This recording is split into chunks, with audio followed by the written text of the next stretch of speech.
दिशम गुरु शिबू सोरेन जी का आज 77वां जन्मदिन है। 77 साल के हो गए हैं झारखंड के गुरु जी।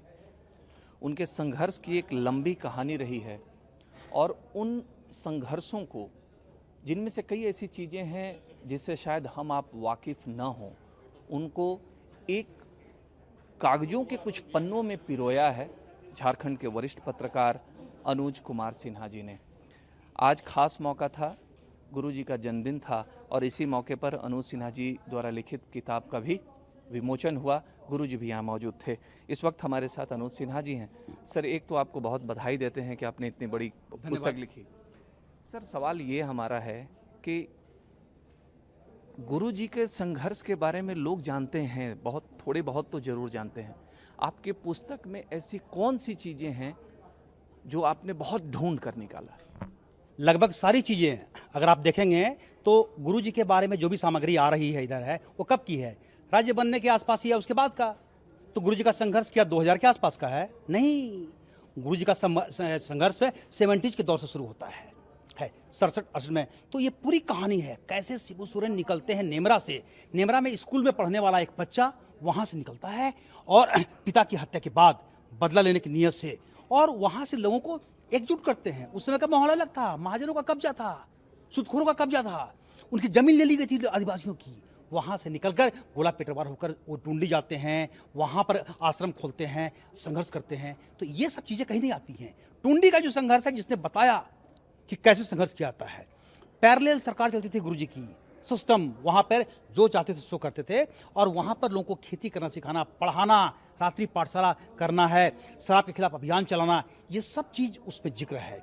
मतलब देश ने जब 20 पॉइंट प्रोग्राम चलाया 1975 में, लेकिन गुरु जी का जो प्रोग्राम था 19 सूत्री कार्यक्रम, वो उसके पहले का था। वो एक विजन था, वो सब जिक्र उस किताब में है।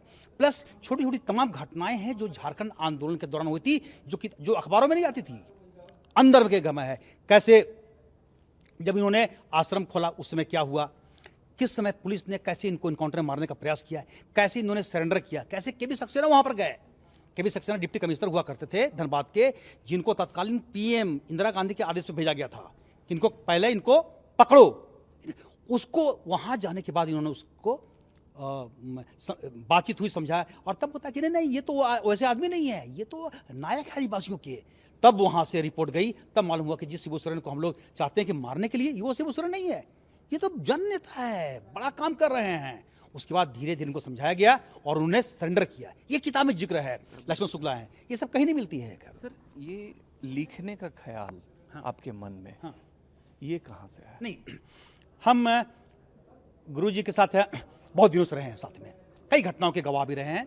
तो बार बार लगता था 2001 राज्य बनने के आसपास का के पहले ही लगा कि कुछ काम करना चाहिए। लेकिन जिस दिन राज्य बना तब लगा कि अरे भाई, इस स्टेट जिन्होंने रिजल्ट दिया है, इस व्यक्ति के काम को देश के सामने, दुनिया के सामने लाना है, और काम में लगे रहे। समय लग गया, क्योंकि एक एक जगह पर खोज के जाना निकालना बहुत कठिन काम था।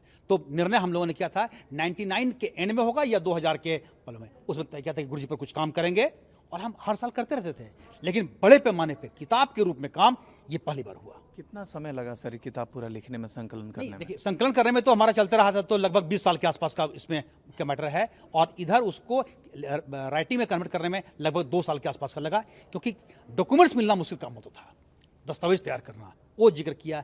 और इसमें जिन लोगों से बातचीत हुई है, उन लोगों में से कई लोग ऐसे हैं जो 10-15 साल पहले भी जिनका डेथ हो गया, जो गुरु जी के साथी थे। तो वो सब इसमें जिक्र है उस समय का। अगर हम बात करके छोड़ दिए होते तो काम नहीं हो पाता।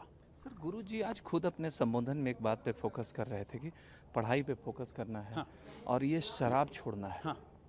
यहाँ के समाज में ये हड़िया जो शब्द है वो तो एंटर कर गया है एकदम पूरा गंभीरता से। हालांकि मुख्यमंत्री ने एक योजना शुरू की, फूलो झानो आशीर्वाद योजना। आपको क्या लगता है कि उनके पुत्र के हाथ में ये जो राज्य की कमान है, जैसा कि उन्होंने कहा भी कि चेतना की जरूरत है, कहाँ कमी दिखती है? सही मायने में जरूरत है। और फिर हम बताएं कि आपने ध्यान से सुना होगा मेरी बात को, तो शिबू सोरेन ने आज से नहीं, चूंकि जिस समय जो आंदोलन शुरू किए थे उसी समय मालूम हुआ था कि शराब के कारण ही लोगों से नशे में पिलाकर, शराब, महाजन शराब पिलाकर आदिवासियों की, संथालों की जमीन को लूट लेते थे। तो उन्होंने समझा कि यही बेसिक कॉज है। तो जब उन्होंने टुंडी में अभियान शुरू किया, अपना आश्रम बनाया, पोखरिया में आंदोलन चलाया, तो उसमें सबसे बड़ा इशू ही था। एक चीज जो कि आज तक शायद हम अपनी स्पीच में नहीं कर पाए हैं, वो था जो शराब पीता उसको पकड़ कर लाते गुरुजी, मंगवाते, आप बोले कि इसको दिल्ली रोड करो, ये जिक्र भी नहीं कर पाए, हम भूल गए, ये आपको अलग से है कि दिल्ली रोड करो इसको, मतलब पनिशमेंट है। उसको बैठाते चुकमुक्कू और उसके गर्दन को दाब देते थे नीचे, है वो बेचारा बहुत दर्द से सड़बड़ाता, बोलता कि अब शराब नहीं पिएंगे। तो शराब नहीं को छुड़वाने का अभियान गुरुजी का उस समय का था, वहां शुरू किए। जब पार्लियामेंट में गए और पहली बार फरवरी या मार्च 1980 में उन्होंने संबोधन किया पार्लियामेंट के अंदर में, तब भी यह मुद्दा उठाया कि शराब पर प्रतिबंध होना चाहिए। जब झारखंड मुक्ति मोर्चा बना उसमें भी ये बात हुई है। तो ये अभियान चलता रहा, क्योंकि यहाँ के परंपरा में है, तो परंपरा का अर्थ होता है उसको एक सीमित दायरे में लाना। तो उसका प्रयास चल रहा है, सरकार प्रयास कर रही है कि इसको एक लिमिट तक आप यूज करें, पूजा पाठ संस्कृति की जहां बात थी वहां करे, इसको नशा के रूप में प्रयोग मत करे, इससे नुकसान होता है। तो ये प्रयोग चल रहा है। गुरु जी सर प्रासंगिक हैं, झारखंड की मिट्टी जल जंगल कण कण में हैं। गुरु जी शब्द कहने पे ही लोग एक चित्र जो है मन में बन जाती है।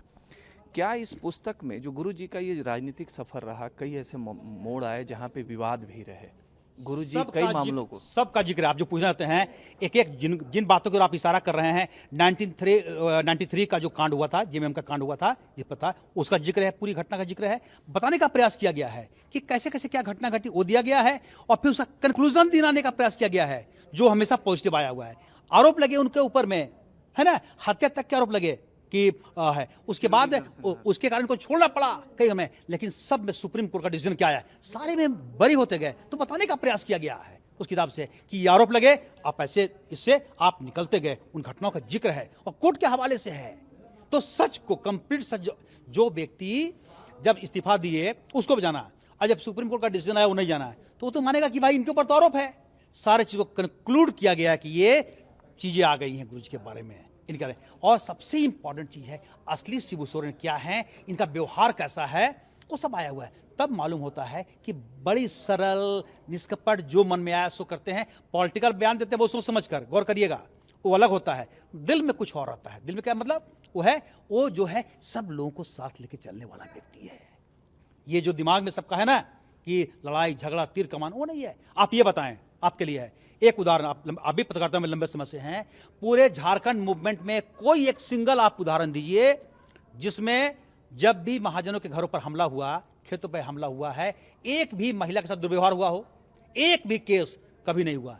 ये गुरुजी का इंस्ट्रक्शन था, ऐसी घटना कभी नहीं घटी। मतलब हम सम्मान करते हैं उसका, आंदोलन अलग है, खेत का चीज खेत के लड़ाई खेत में, घर पे नहीं।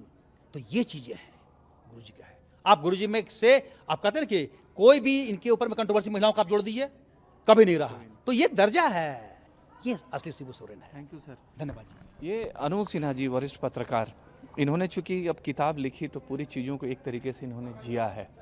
कुछ विवादित पक्ष की जहाँ तक बात आती है उसका भी इन्होंने एक तरीके से उल्लेख किया। ईटीवी भारत ने उस क्वेश्चन को भी उठाने की कोशिश की। किताब का विमोचन हो चुका है, किताब बाजार में भी आ चुकी है, और चूँकि दिसोम गुरु की उपाधि शिबू सोरेन जी को यहाँ के लोगों ने दी, ये उपाधि मिली हुई है, आम लोगों की तरफ से मिली हुई है। जाहिर सी बात है कि जो ये पुस्तक लिखी गई है ये तथ्यों पर आधारित है, जैसा कि अनु सिन्हा जी का दावा है, जो कि वरिष्ठ पत्रकार हैं। तो जो लोग भी गुरु जी के बारे में जानना समझना चाहते हैं उनको ये किताब जरूर पढ़ना चाहिए। राजेश कुमार सिंह, ईटीवी भारत, रांची।